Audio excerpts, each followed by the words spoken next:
Let's talk about few more applications and try to walk through few more solvers with the help of this Doxygen files. Okay, so in the last lecture we look at the that scalar transport and the simple form. Okay, so let's explore the icoform and the piezo form in this particular session. So for that, let's go to the icoform .c file. Okay, so icoform.c file, when you type in the Doxygen, it will give you where exactly the your solver is available in application, solver, incompressible, and icoform. So let's go to that area, application, solver, incompressible, and icoform. So when we look at this area, again we have a one.c file, .h file, and the make folder. So let's begin with the make folder. Go to this area, check what different entry available. So start with the options. So in the options we include the finite volume, include place, and as well as the mesh tool included in both the libraries. And in the files we have a .c file as icoform .c, and our solver is icoform. Again, because it is a pre-compiled, so it is whatever the compiled thing goes in the application bin area. But when you are modifying the solver, please write it as a user application bin. Okay, then let's look at few entries in these files. Icoform.c file give you the description. So it is a transient solver for incompressible laminar flow of a Newtonian fluids. Okay, again this fv cfd.h is a very important files, and it give you the idea about how different other include file is included with the help of this very one single file. Okay, so it allows us to include the time, fvm, fvc, all different class of the libraries that we can include with the help of this very single file. Okay, so this is very important file as far as different include file is concerned. Okay, along with that, in the same location we have a create field.h file. Okay, so let's explore this create field.h file. What we are looking at, first we are reading the transport property. Okay, so we are reading the transport property straight away. So this transport property what we are reading, okay, that is available at a which location, you now all are aware. So let me guide you. Let's say our icoform test case any1. Okay, so it is available at a constant directory, and this is that file. Inside that we have a new is our transport property. So with the help of this create field, we have a directory of transport property, and we are reading the new, looking for new inside the transport property. Okay, then we are reading the p file and the u file. So p file and u file we going to read from the 0 folder. Okay, so we have a p and u file is available. So we what is mentioned, we must read and must write. Okay, and based on our mesh size. So that is what. Then we say create fluxes. So create fluxes files available. Okay, it facilitates the calculation of fluxes on the faces of all the cells. Then we can set the reference value if required. Okay, so p ref cell and the p reference values we can able to fix with the help of this command. Okay, and then set flux required for p. Okay, so that is what we required for the p equations. Okay, so these few entries you can check from look in the older version what happening, we are asking the flux required in the scheme files. Okay, let's say you have some older version of a test case, so maybe it will fail and it give you the error, let flux required flag is missing in this particular area. Okay, so no worry, you have to write that flag here and it going to work. Okay, So here it straight away reading as a for the P file. Okay, so we need not to worry about that part, flux required. Then in the .c file we have a piezo control.h file. Okay, so let's look at this one, piezo control.h file, how it look like.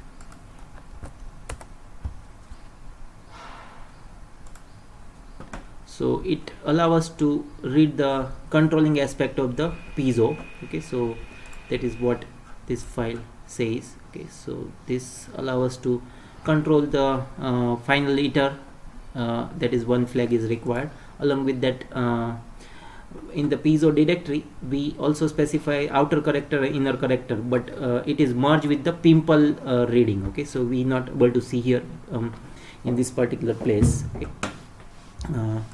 Then we have a certain few more include file that is required, that is the set root, create time, and all these files is inline after giving these two lines, okay, at a option level. So when we include this one line, it facilitate all the peripheral different files that is required. It automatically take care by this particular line. Okay, so that is, if you miss this line, okay, then all this entry going to be failed. It will giving you the error that it is not available. Okay, then create fields. So create field is our available in the parent directory. Okay, then we have a init continuity error. Okay, so initialize the continuity error, then we start the loop. Okay, so our time loop going to be start from here. Okay, then in the time loop directory, okay, so we have to calculate the certain things like current number before the simulation starts. Okay, so calculate current number. So let's look at how it's look like in the Doxygen file.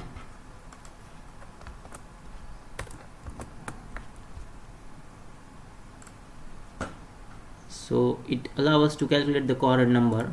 Okay, so its code is available here. So it give us the idea about the maximum and the mean current number. Okay, so with the help of that we can tune the delta t, that is its idea about that part.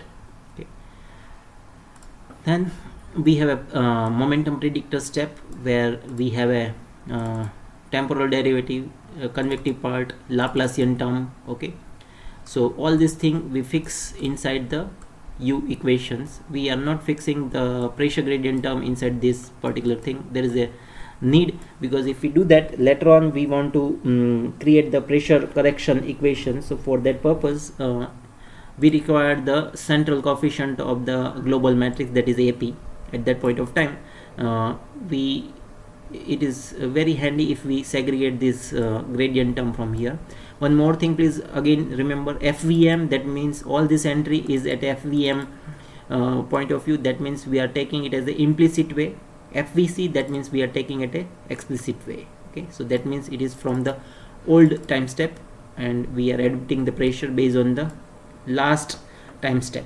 Okay, then this is entire is the almost piezo algo. Okay, that's why it is called piezo loop. So here we have a first is the predictor, then based on the predictor we can calculate the fluxes, and then with the help of that fluxes we calculate the pressure correction equations, and after pressure correction equation we want to we have to correct the velocity and pressure. Okay, but when we are going for pressure correction equations, it also try to check the non-orthogonal correction required or not. Okay, if the non-orthogonal correction required, okay, it go with the multiple pressure corrections. Okay, and it try to correct the calculate the correction multiple time, and based on that it try to correct the phi.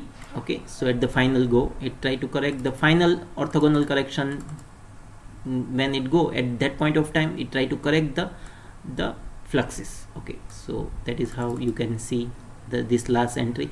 This all the entry how it come and everything is going to be clear when we discuss about the pressure velocity coupling. Okay, so that is our maybe the first lecture or the second lecture in the advanced module. So exactly we try to derive these entire equations and try to understand each and every entry. Okay, so till now you understand something like this way.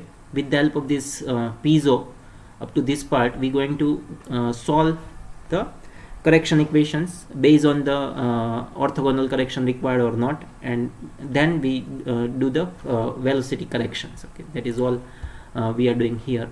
Then we have a continuity error, as in the last session I showed you what is exactly in the continuity error. Okay, if you see in the continuity error, we come to know what is available inside of that. Okay, so it gives you the cumulative error, okay, and the global error. Okay, so let me go back.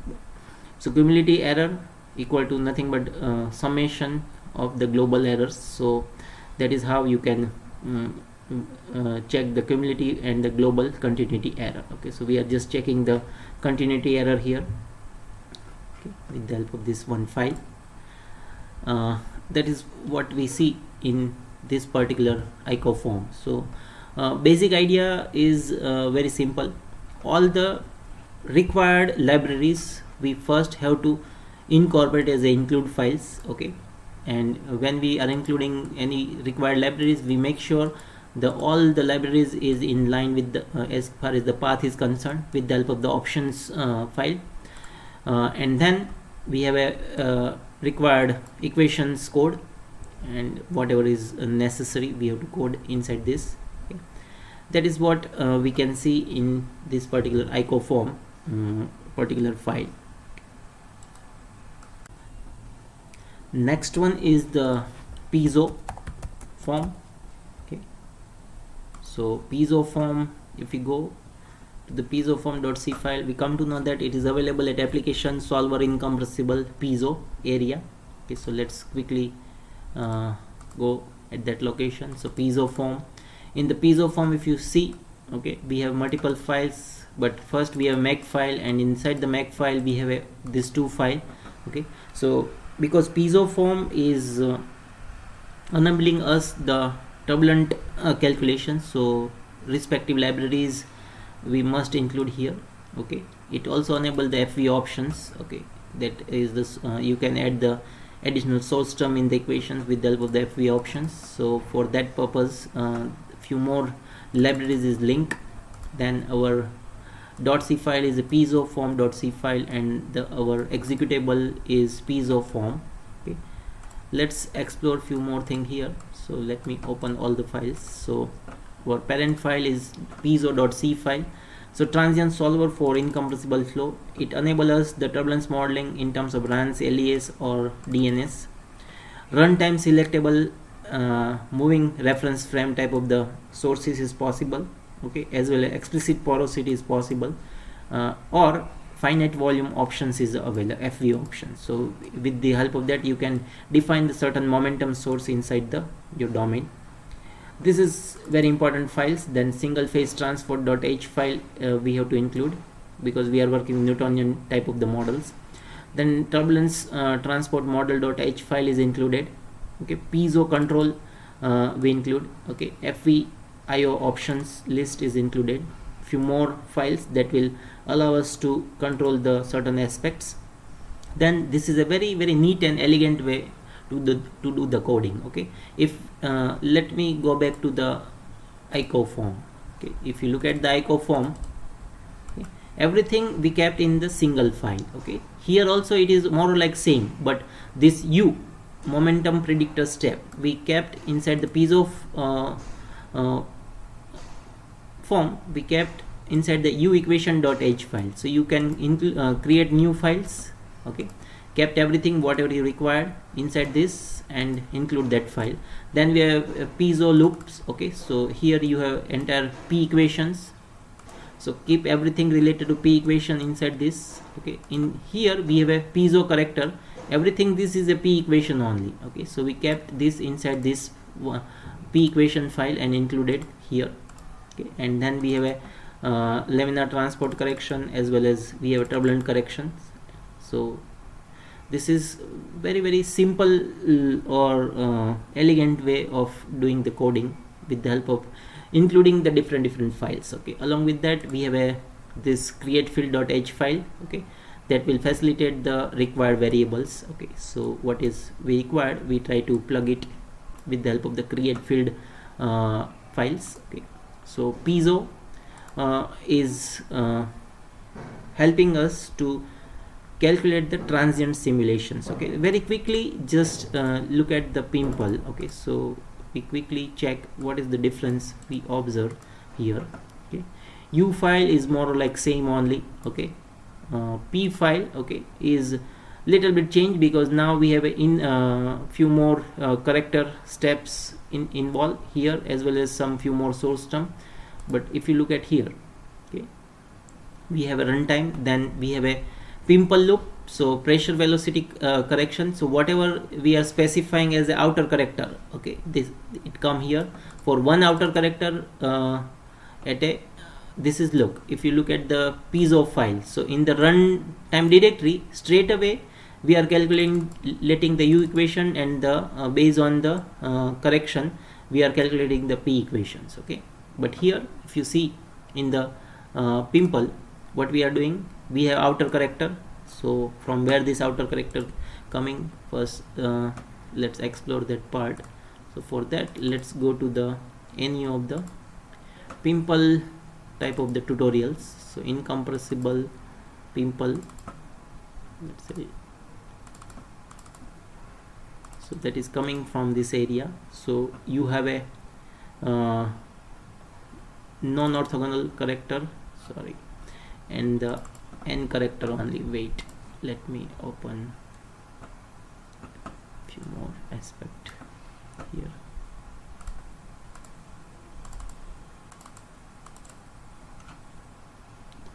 Okay, here, so here we have an outer character, n character, and an orthogonal character. Okay, so this n outer character, when you specified equal to 1, it's more like behave as a piezo only. Okay, but when we say n outer character equal to 2, it goes toward the pimple type of the solver. Okay, so what exactly happening is this one, as many as you have outer character, that many time it try to execute all these things. Okay, so this outer character is controlling the outer loop.